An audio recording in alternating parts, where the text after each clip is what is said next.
Bwana, mambo vipi mtazamaji wa Manyuzi TV, ni kukaribishe tena kujiunga na chaneli hii kuendelea kupata dondoo za kimichezo kutoka hapa. Habari kubwa hivi sasa katika soka la Tanzania ni kwamba kupoteza kwa michezo ya kimataifa ya ligi ya mabingwa barani Afrika CAF Championship League katika timu zetu za Tanzania za Simba na Yanga zilizopata nafasi ya kushiriki kwenye michuano hiyo katika ukanda wa East Africa. Wiki hii ilikuwa ni ya moto sana.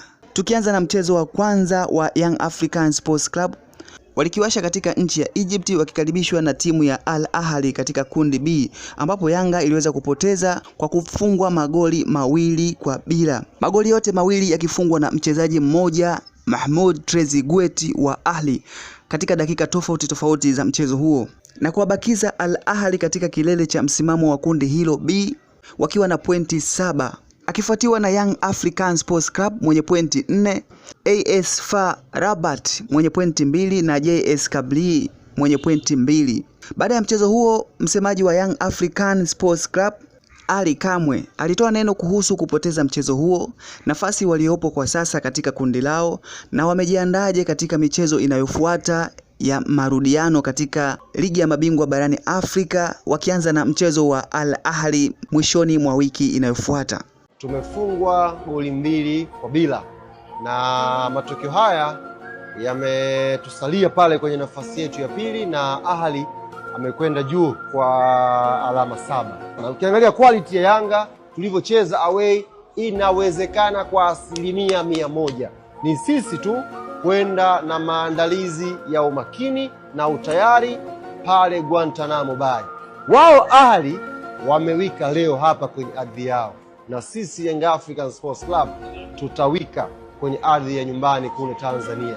Alikuwa ni afisa habari na mawasiliano wa klabu ya Young African Sports Club Ali Kamwe akiongelea juu ya mchezo wao wa marudiano utakaochezwa katika dimba la Amani Complex Zanzibar. Mchezo wa pili wa kimataifa wiki hii katika ligi ya mabingwa barani Afrika CAF ilikuwa ni kati ya Simba Sports Club dhidi ya Esperance de Tunisia nchini Tunisia, ambapo mchezo huo ulikuwa ni mkali ukizingatia Esperance ilikuwa na pointi 2 na Simba Sports Club ilikuwa na pointi 0.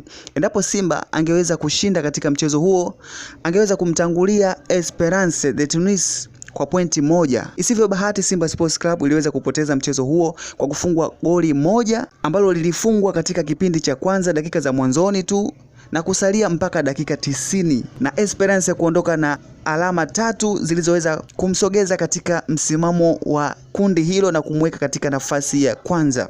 Esperance de Tunisia nchini Tunisia akiwa kileleni mwa kundi D anaongoza kundi hilo akiwa na pointi 5, akifuatiwa na Petro Atletico mwenye pointi 4, akifuatiwa Stade Malien mwenye pointi 4 na Simba Sports Club akiwa na pointi 0 katika msimamo wa kundi hilo.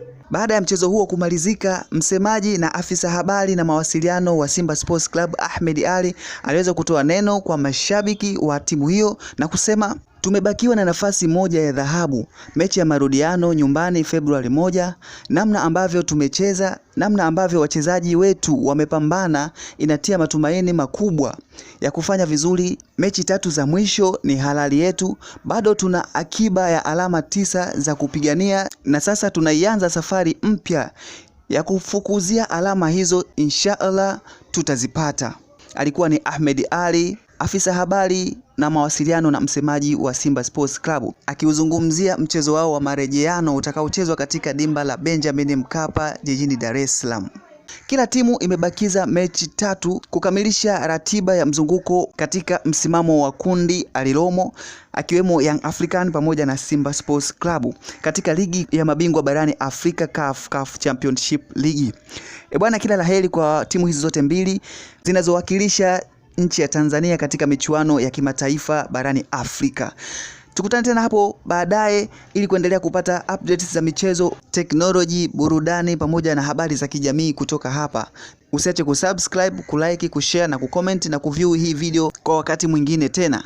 Tukutane tena hapo baadaye.